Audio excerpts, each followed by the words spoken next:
Hello students, मैं रूपाली हसनाले आज आप सभी को कक्षा 6 एनसीईआरटी संस्कृत की पाठ्य पुस्तक दीपकम का पाठ 1 वयम वर्णमालाम पठामह समझाने जा रही हूँ।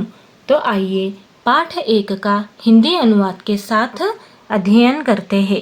प्रथमः पाठः, इस पाठ का नाम है वयम वर्णमालाम पठामह। वयम का मतलब होता है हम सब, वर्णमालाम का मतलब होता है वर्णमाला को, पठामह मतलब पढ़ते हैं। हम सब वर्णमाला को पढ़ते हैं, अर्थात हम सब वर्णमाला पढ़ते हैं। बच्चों, इस पाठ में हमें संस्कृत वर्णमाला के बारे में बताया गया है। जिस प्रकार हम हिंदी सीखने के लिए सबसे पहले हिंदी वर्णमाला पढ़ते हैं, इंग्लिश सीखने के लिए इंग्लिश की वर्णमाला अर्थात अल्फ़ाबेट पढ़ते हैं, उसी प्रकार आज हम एक बहुत ही सुंदर और नई भाषा सीखने जा रहे हैं, जो कि है संस्कृत भाषा। और इसे सीखने के लिए आज हम हमारी पाठ्य पुस्तक दीपकम के पहले पाठ में संस्कृत वर्णमाला के बारे में पढ़ेंगे।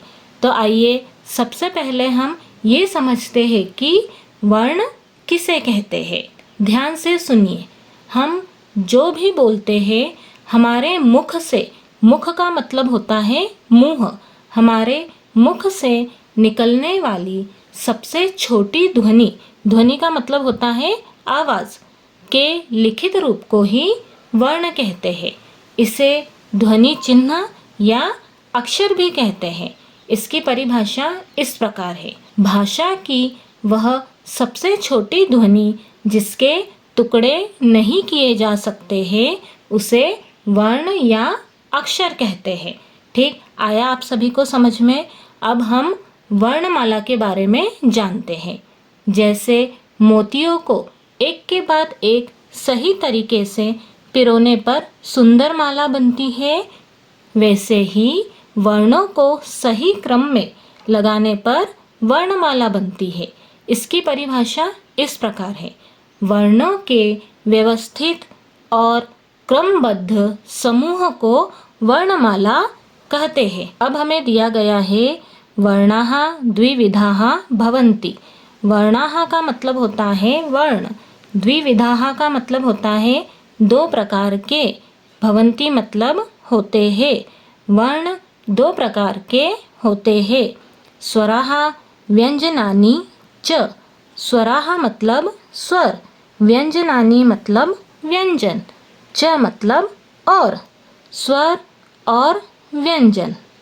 वर्ण दो प्रकार के होते हैं, स्वर और व्यंजन। अब हम स्वर के बारे में पढ़ते हैं। स्वराः मतलब स्वर, स्वराणाम उच्चारणम स्वतंत्र रूपेण भवति। स्वराणाम मतलब स्वरों का, उच्चारणम मतलब उच्चारण, स्वतंत्र रूपेण मतलब स्वतंत्र रूप से, भवति मतलब होता है।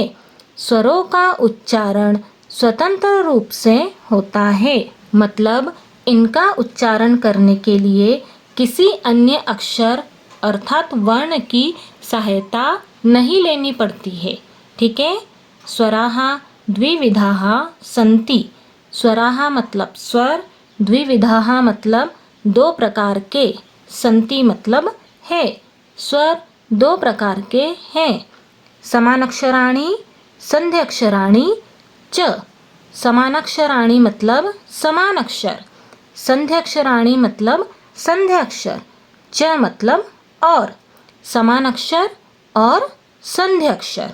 स्वर दो प्रकार के हैं, समान अक्षर और संध्याक्षर। समानाक्षराणि मतलब समान अक्षर। वर्णमालायाम आदौ ये सामान्याः स्वराः सन्ति।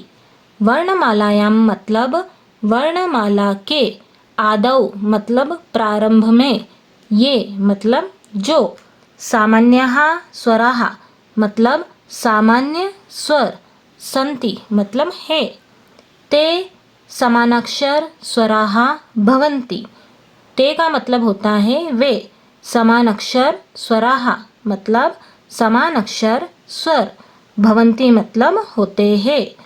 वर्णमाला के प्रारंभ में जो सामान्य स्वर मतलब मूल स्वर है वे समान अक्षर स्वर होते हैं। बच्चों, समान अक्षर स्वर दो प्रकार के होते हैं, एक तो ह्रस्व स्वर और दूसरा दीर्घ स्वर। अब हम समझते हैं कि ह्रस्व स्वर और दीर्घ स्वर किसे कहते हैं। ह्रस्व स्वर मतलब छोटे स्वर, जिन स्वरों का उच्चारण करने में कम समय लगता है उन्हें ह्रस्व स्वर कहते हैं। मतलब इनको बोलने में कम समय लगता है, अर्थात 1 सेकंड का समय लगता है। देखो अ, इ, उ, री, लरी, ठीक है। अब दीर्घ स्वर देखो, दीर्घ स्वर मतलब बड़े स्वर, जिन स्वरों का उच्चारण करने में अधिक समय लगता है उन्हें दीर्घ स्वर कहते हैं। मतलब इनको बोलने में ह्रस्व स्वर की अपेक्षा दोगुना समय लगता है। मतलब ह्रस्व स्वर से दोगुना समय लगता है। देखो आ, ई, उ, री, ह्रस्व स्वर को बोलने में कम समय लगता है, दीर्घ स्वर को बोलने में ह्रस्व स्वर से दोगुना समय लगता है। देखो अ, आ, ई, उ, ऊ, री, री, लिरी। बच्चों, लिरी के आगे आपको ये खाली जगह डैश दिख रहा है। यहाँ पर लिरी एक ऐसा अनोखा स्वर है जिसका कोई बड़ा भाई नहीं होता है। मतलब इसका दीर्घ रूप नहीं होता है। हमें यहाँ नीचे दिया गया है, देखो लिरी वर्णस्य दीर्घः न सन्ति। मतलब लिरी वर्ण का दीर्घ रूप नहीं है। मतलब इस लिरी वर्ण का दीर्घ रूप नहीं होता है। ठीक आया समझ में आप सभी को। अब हम पढ़ते हैं संध्यक्षराणि मतलब संध्य अक्षर। द्वयोः निश्चित स्वरयोः संधि द्वारा ये नवीनाः स्वरवर्णाः जायन्ते ते संध्याक्षर स्वराः भवन्ति।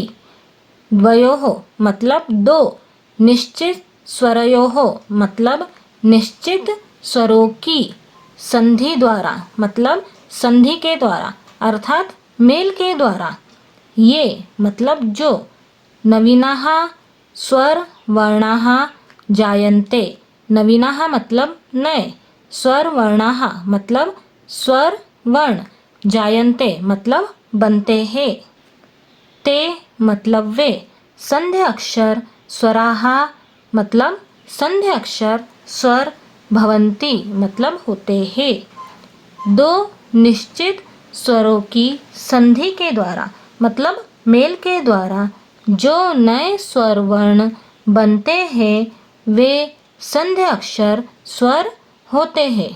अब देखो अ एक स्वर है, ई एक स्वर है। इन दोनों को जब आपस में जोड़ेंगे मतलब इन दोनों की संधि करेंगे तो एक नया स्वर बनेगा। क्या बनेगा? ए बनेगा। अ और ई को आपस में जोड़ेंगे तो नया स्वर वर्ण बनेगा ए। इसी प्रकार अ और ए को आपस में जोड़ेंगे तो नया स्वर वर्ण बनेगा ऐ। अ और उ को आपस में जोड़ेंगे तो बनेगा ओ। अ और ओ को आपस में जोड़ेंगे तो बनेगा औ। ठीक है। जब दो निश्चित स्वरों की संधि के द्वारा नए स्वर वर्ण बनते हैं तो उन्हें संध्य अक्षर स्वर कहते हैं। ए, ऐ, ओ, औ ये दो स्वरों के मिलने से बनते हैं, इसलिए हमेशा बड़े ही रहते हैं मतलब दीर्घ ही रहते हैं। इनका कोई छोटा रूप मतलब ह्रस्व रूप नहीं होता है, ये हमेशा दीर्घ रूप में ही होंगे। ए, ऐ, ओ, औ। ठीक आया आप सभी को समझ में। अब आगे देखिए, अनुनासिक स्वराः मतलब अनुनासिक स्वर। मुखेन सह नासिकया अपि उच्चारिताः स्वराः अनुनासिक स्वराः भवन्ति। मुखेन सह मतलब मुख के साथ, मुख का मतलब होता है मुंह, मुंह के साथ, नासिकया अपि मतलब नाक से भी, उच्चारिताः स्वराः मतलब उच्चारित स्वर, अनुनासिक स्वराः भवन्ति। अनुनासिक स्वर होते हैं। मुख के साथ नाक से भी उच्चारित स्वर अनुनासिक स्वर होते हैं। मतलब जिन स्वरों को बोलते समय आवाज मुख और नाक दोनों से एक साथ निकलती है उन्हें अनुनासिक स्वर कहते हैं। देखो यहाँ पर आ, इन, इन, उ, री, री, ली, ए, ओ, अब हम सिर्फ मुंह से बोलेंगे तो कैसी आवाज आती है? अ। और मुंह और नाक दोनों से बोलते हैं तो ऐसी आवाज आती है। मुख से बोलेंगे तो आ की आवाज आती है और मुख और नाक दोनों से बोलेंगे तो आ ऐसी आवाज आएगी। ठीक, देखो मुख से बोलेंगे तो अ, आ, ई, उ। अब नाक और मुख दोनों से बोलेंगे तो आवाज आएगी आ, ई, उ।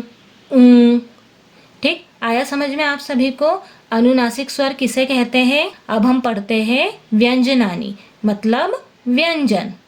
व्यंजनानाम् उच्चारणे कस्यचित् स्वरस्य सहायतायाः अपेक्षा अवश्यम भवति। व्यंजनानाम मतलब व्यंजनों के, उच्चारणे मतलब उच्चारण में, कस्यचित् मतलब किसी, स्वरस्य मतलब स्वर की, सहायतायाः मतलब सहायता की, अपेक्षा अवश्यम भवति मतलब आवश्यकता अवश्य होती है। व्यंजनों के उच्चारण में किसी स्वर की सहायता की आवश्यकता अवश्य होती है। अतः वर्णमालायाम मतलब अतः वर्णमाला में व्यंजनानाम मतलब व्यंजनों के उच्चारणार्थम मतलब उच्चारण के लिए सर्वत्र मतलब सभी जगह अ स्वरस्य योजनम भवति अ स्वर जोड़ा जाता है। अतः वर्णमाला में व्यंजनों के उच्चारण के लिए सभी जगह अ स्वर जोड़ा जाता है। मतलब व्यंजन कभी भी अकेले नहीं रह सकते हैं, उन्हें हमेशा स्वरों की मदद चाहिए होती है। ठीक, आया समझ में? उदाहरणम, हमें उदाहरण दिया है, उदाहरण से हम समझते हैं। क, ये एक व्यंजन है, इसके नीचे तिरछी डंडी लगी होती है, इसे हलंत कहते हैं। इसका मतलब होता है कि यह व्यंजन आधा है और इसमें कोई स्वर नहीं जुड़ा है। जब हम इस आधे व्यंजन में स्वर को जोड़ देते हैं तो वह पूरा व्यंजन बन जाता है और नीचे की तिरछी डंडी मतलब हलंत गायब हो जाता है। ये क आधा व्यंजन है, इस आधे व्यंजन में हम स्वर को जोड़ते हैं तो पूरा व्यंजन क बनता है। इसी प्रकार ख व्यंजन में अस्वर जोड़ते हैं तो पूरा व्यंजन ख बनता है। ग आधे व्यंजन में अस्वर जोड़ते हैं तो बनता है ग और ये जो हलंत है ये गायब हो जाता है। ठीक है, घ व्यंजन में अस्वर जोड़ेंगे तो बनेगा घ। अत्र व्यंजनम केवलम क ख ग घ इति एव अस्ति। अत्र मतलब यहाँ, व्यंजनम केवलम मतलब व्यंजन केवल क ख ग घ ही है। अत्र अस्वरः केवलम उच्चारणार्थम योजितः अस्ति। अत्र मतलब यहाँ अस्वर केवलम मतलब केवल, उच्चारणार्थम मतलब उच्चारण के लिए, योजितः अस्ति मतलब जोड़ा गया है। यहाँ अस्वर केवल उच्चारण के लिए मतलब बोलने के लिए जोड़ा गया है। ठीक, आया समझ में? क ख ग घ ये आधे व्यंजन है, जब इनमें अस्वर जोड़ेंगे तो ये बनेंगे क ख ग घ। ठीक, आया समझ में आप सभी को? अब देखो व्यञ्जनानां चत्वारः भेदाः सन्ति। व्यञ्जनानां मतलब व्यंजनों के, चत्वारः मतलब चार, भेदाः मतलब भेद, संति मतलब है। व्यंजनों के चार भेद है। कौन कौन से है देखो, स्पर्शः, वर्ग्याः, वर्णाः। दूसरा है अन्तः स्थाः वर्णाः। तीसरा है उष्म वर्णाः। चौथा है अयोगवाहौ वर्णौ। अब हम समझते हैं स्पर्शः, वर्ग्याः, वर्णाः। स्पर्शः का मतलब होता है स्पर्श, वर्ग्याः का मतलब होता है वर्गीय, वर्णाः का मतलब होता है वर्ण। स्पर्श का मतलब होता है छूना। जब हम इन व्यंजनों का उच्चारण करते हैं मतलब बोलते हैं, तो हमारी जीभ मुंह के अलग अलग हिस्सों जैसे कंठ मतलब गला, तालू, मूर्धा, दांत और होठों को पूरी तरह छूती है, इसलिए इन्हें स्पर्श व्यंजन कहते हैं। और वर्गीय का अर्थ होता है वर्गों में बटा हुआ। इनकी कुल संख्या 25 है। इन 25 व्यंजनों को 5 अलग अलग वर्गों में बांटा गया है। हर वर्ग का नाम उसके पहले अक्षर के नाम पर रखा गया है। देखो, क वर्ग का नाम उसके पहले अक्षर क से रखा गया है। च वर्ग का नाम पहले अक्षर च से रखा गया है। ट वर्ग का नाम पहले अक्षर ट से रखा गया है। त वर्ग का नाम पहले अक्षर त से रखा गया है। प वर्ग का नाम पहले अक्षर प से रखा गया है। ठीक है। स्पर्शः, वर्ग्याः, व्यंजन वर्णाः स्वकीय उच्चारण स्थानानुसारेण पंचसु वर्गेषु विभक्ताः भवन्ति। स्पर्शः मतलब स्पर्श, वर्ग्याः मतलब वर्गीय, व्यंजन वर्णाः मतलब व्यंजन वर्ण, स्वकीय मतलब अपने, उच्चारण स्थानानुसारेण मतलब उच्चारण स्थान के अनुसार, पंचसु मतलब 5, वर्गेषु मतलब वर्गों में, विभक्ताः भवन्ति मतलब विभाजित होते हैं। स्पर्श, वर्गीय, व्यंजन वर्ण अपने उच्चारण स्थान के अनुसार 5 वर्गों में विभाजित होते हैं। क वर्ग में क, ख, ग, घ, ङ व्यंजन होते हैं। इनको बोलते समय आवाज कंठ से मतलब गले से निकलती है। बोल के देखो, क, ख, ग, घ, ङ आवाज कंठ से निकल रही है ना। अब इसी प्रकार च वर्ग देखो, च, छ, ज, झ, ञ। इनको बोलते समय जीभ ऊपर तालू को छूती है। बोलकर देखो, च, छ, ज, झ, ञ। इनको बोल रहे हैं तो जीभ ऊपर तालू को छू रही है ना। अब ट वर्ग देखो, ट, ठ, ड, ढ, ण। इनको बोलते समय जीभ मुड़कर ऊपर टकराती है। बोलकर देखो, ट, ठ, ड, ढ, ण। ठीक है। अब त वर्ग देखिए, त, थ, द, ध, न। इनको बोलते समय जीभ दांतों को छूती है। बोलकर देखो, त, थ, द, ध, न। दांत के बिना हम त, थ, द, ध, न नहीं बोल सकते हैं। प वर्ग देखिए, प, फ, ब, भ, म। इनको बोलते समय दोनों होठ आपस में मिलते हैं। बोलकर देखो, प, फ, ब, भ, म। बिना होठ मिलाए प, फ, ब, भ, म नहीं बोल सकते हैं। ठीक आया समझ में आप लोगों को। अब आगे देखिए, अंतःस्थाः वर्णाः मतलब अंतःस्थ वर्ण कौन कौन से हैं? य, र, ल, व। अंतःस्थाः वर्णाः बहुत्र स्वर वर्णानां स्थाने जायन्ते। अंतःस्थाः वर्णाः मतलब अंतःस्थ वर्ण, बहुत्र मतलब अनेक स्थानों पर, स्वर वर्णानां मतलब स्वर वर्णों के, स्थाने जायन्ते मतलब स्थान पर उत्पन्न होते हैं। अंतःस्थ वर्ण अनेक स्थानों पर स्वर वर्णों के स्थान पर उत्पन्न होते हैं। अतः एते अर्धस्वराः इत्यपि उच्यन्ते। अतः एते मतलब इसलिए इन्हें अर्धस्वराः मतलब अर्ध स्वर मतलब आधे स्वर इत्यपि उच्यते भी कहा जाता है, इसलिए इन्हें अर्ध स्वर भी कहा जाता है। अंतःस्थ वर्ण अनेक स्थानों पर स्वर वर्णों के स्थान पर उत्पन्न होते हैं, इसलिए इन्हें अर्ध स्वर मतलब आधे स्वर भी कहा जाता है। मतलब ये ऐसे वर्ण हैं जो पूरी तरह से न तो स्वर है और न ही पूरी तरह से व्यंजन, ये दोनों के बीच के हैं, इसलिए इन्हें अंतःस्थ या अर्ध स्वर अर्थात आधे स्वर कहते हैं। देखो यहाँ पर ई और अ को आपस में जोड़ेंगे तो बनेगा य हमारा व्यंजन है, ये आधा है, इसमें हम अ स्वर जोड़ेंगे तो बनेगा य।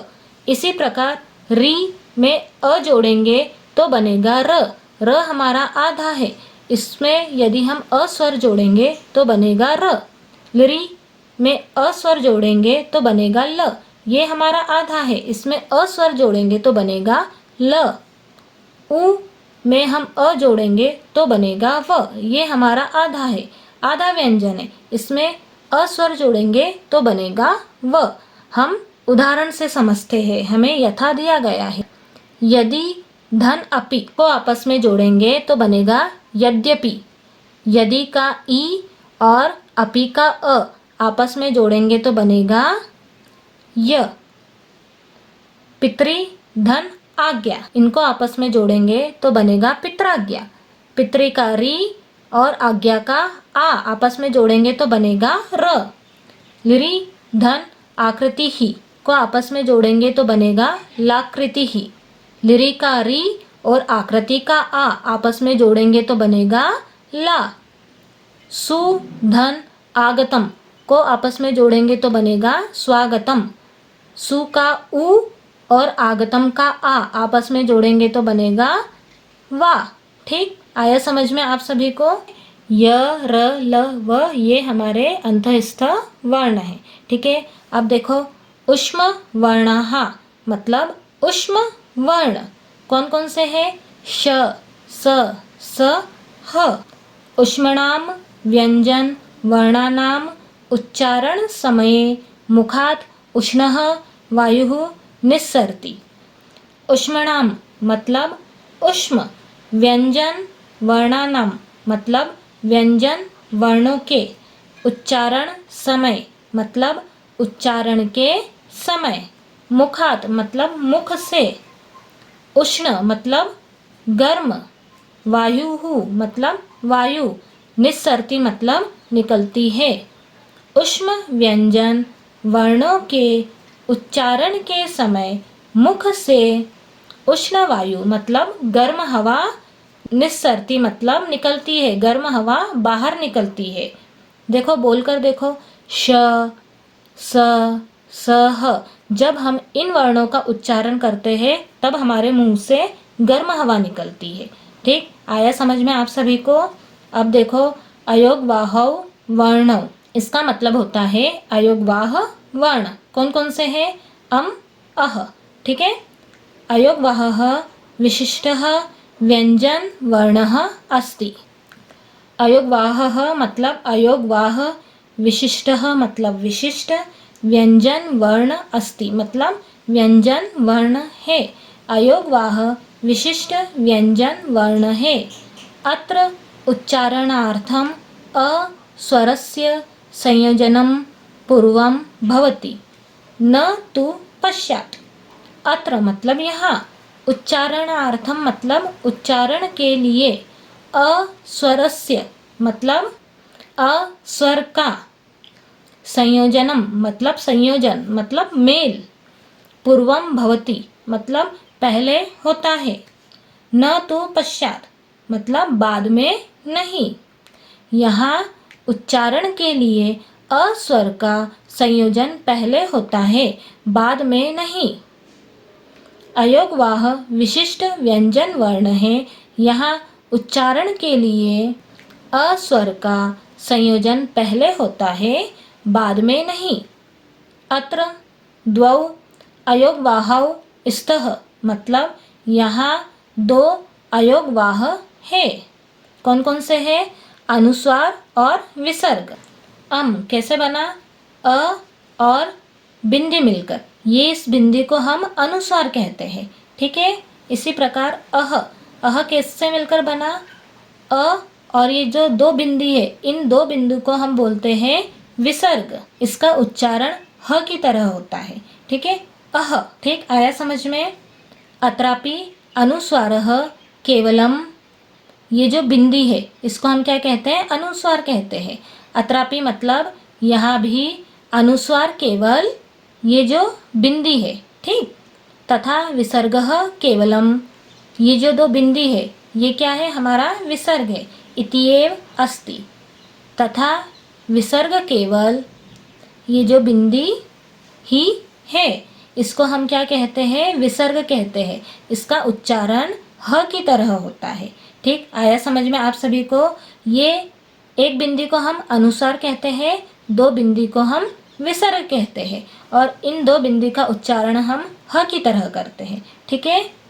एवमेव अत्रापि पूर्वं योजितः अ स्वरः केवलम उच्चारणार्थम अस्ति। एवमेव मतलब इस प्रकार, अत्रापि मतलब यहाँ भी, पूर्वम योजितः अ स्वरः मतलब पहले जोड़ा गया अ स्वर केवलम उच्चारण के लिए है। इस प्रकार यहाँ भी पहले जोड़ा गया अ स्वर केवल उच्चारण के लिए है। ये एक बिंदी को हम अनुस्वार कहते हैं और इन दो बिंदी को हम विसर्ग कहते हैं। इन दो बिंदी का उच्चारण हम ह की तरह करते हैं। ठीक आया समझ में आप सभी को? अब हम आगे देखते हैं। व्यंजनेः सह सर्वेषाम् अपि स्वराणां संयोजनं भवति। व्यंजनेः सह मतलब व्यंजनों के साथ, सर्वेषाम् अपि मतलब सभी, स्वराणां मतलब स्वरों का, संयोजनम भवति मतलब संयोजन होता है। व्यंजनों के साथ सभी स्वरों का संयोजन होता है, मतलब सभी स्वरों का मेल होता है। व्यंजनैः सह स्वराणां संयोजनेन गुणिताक्षराणि भवन्ति। व्यंजनैः सह मतलब व्यंजनों के साथ, स्वराणां मतलब स्वरों के, संयोजनेन मतलब जुड़ने से, गुणिताक्षराणि मतलब गुणिताक्षर, भवन्ति बनते हैं। व्यंजनों के साथ स्वरों के जुड़ने से गुणिताक्षर बनते हैं। मतलब जब व्यंजनों के साथ स्वरों की मात्राओं को जोड़ा जाता है तो बनने वाले अक्षरों को गुणिताक्षर कहते हैं। गुणिताक्षराणि वदामः लिखामः च। गुणिताक्षराणि मतलब गुणिताक्षर, वदामः मतलब बोलते हैं, लिखामः मतलब लिखते हैं, च मतलब और। गुणिताक्षर बोलते हैं और लिखते हैं। बच्चों हमें यहाँ पर स्वर और स्वर की मात्राएं और व्यंजन दिया गया है। स्वर देखो, अ, आ, ई, उ, री, री, ए, ऐ, ओ, औ दिया गया है और स्वरों की मात्रा दी गई है। ठीक है। आ की मात्रा ऐसी होती है, ये छोटी ई की मात्रा है, ये बड़ी ई की मात्रा है, ये छोटे ऊ की मात्रा है, ये बड़े ऊ की मात्रा है, ये री की मात्रा है, ये री की मात्रा है, ये लरी की मात्रा है, ये ए की मात्रा है, ये आई की मात्रा है, ये ओ की मात्रा है और ये औ की मात्रा है। ठीक है। अब हमें यहाँ पर व्यंजन दिए गए हैं, हमें क्या करना है? हमें इन व्यंजनों को स्वर की मात्राओं के साथ जोड़ना है। ठीक है। मैंने अभी आपको थोड़ी देर पहले बताया था कि ये हमारे व्यंजन है, ये आधे व्यंजन है, इनमें कोई स्वर नहीं जुड़ा हुआ है। जब हम इन आधे व्यंजन में स्वर जोड़ते हैं तब पूरे व्यंजन बनते हैं। ठीक है। अब ये क हमारा आधा व्यंजन है, इसमें हम अ स्वर जोड़ेंगे तो क्या बनेगा क। इसी प्रकार क व्यंजन में आ की मात्रा जोड़ेंगे तो का बनेगा, छोटी की मात्रा जोड़ेंगे तो की बनेगा, बड़ी की मात्रा जोड़ेंगे तो की बनेगा, छोटे ऊ की मात्रा जोड़ेंगे तो कू बनेगा, बड़े ऊ की मात्रा जोड़ेंगे तो कू बनेगा, री की मात्रा जोड़ेंगे तो क्री बनेगा, री की मात्रा जोड़ेंगे तो क्री बनेगा, लिरी की मात्रा जोड़ेंगे तो क्लरी बनेगा, ए की मात्रा जोड़ेंगे तो के बनेगा, आई की मात्रा जोड़ेंगे तो कै बनेगा, ओ की मात्रा जोड़ेंगे तो को बनेगा, औ की मात्रा जोड़ेंगे तो कौ बनेगा। देखो क का की कु कू क्री क्री क्लरी के कै को कौ। इसी प्रकार क से लेकर हमें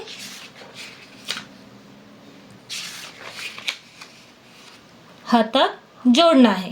ठीक, देखो अब ख खा खी खी खू खू ख्री ख्री ख्लरी खे खे खो खौ।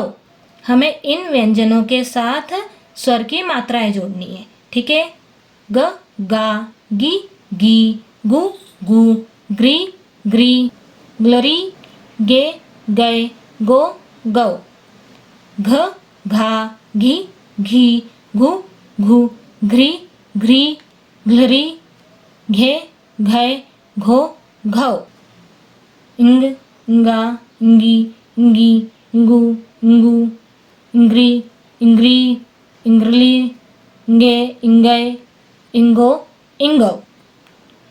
च चा ची ची चू चू च्री च्री च्लरी चे चै चो चौ। छ छा छी छी छु छु छ्री छ्री छ्लरी छे छै छो छौ। ज जा जी जी जू जू ज्री ज्री ज्लरी जे जै जो जौ।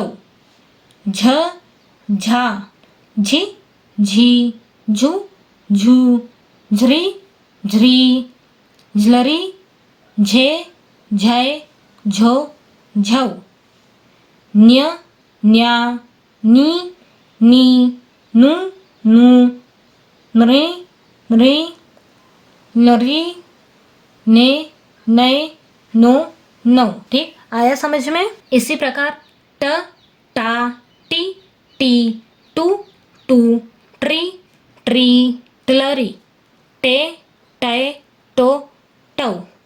ठ ठा ठी ठी ठू ठू ठ्री ठ्री ठ्लरी ठे ठै ठो ठौ। ड डा डी डी डू डू ड्री ड्री ड्लरी डे डै डो डौ। ढ ढा ढी ढी ढू ढू ढ्री ढ्री ढ्रली ढे ढै ढो ढौ। ण णा णी णी नु णु णी नृ णलरी णे नै नो नौ। त ता ती ती तू तू त्रि त्रि त्लरी ते तै तो तौ। थ था थी थी थू थू थ्री थ्री थ्लरी थे थै थो थौ। द दा दी दी दू दू द्री द्री द्लरी दे दै दो दौ। ध धा धी धी धू धू ध्री ध्री ध्लरी धे धै धो धौ। न ना नि नी नु नु नृ नृ नृ ने नै नो नौ।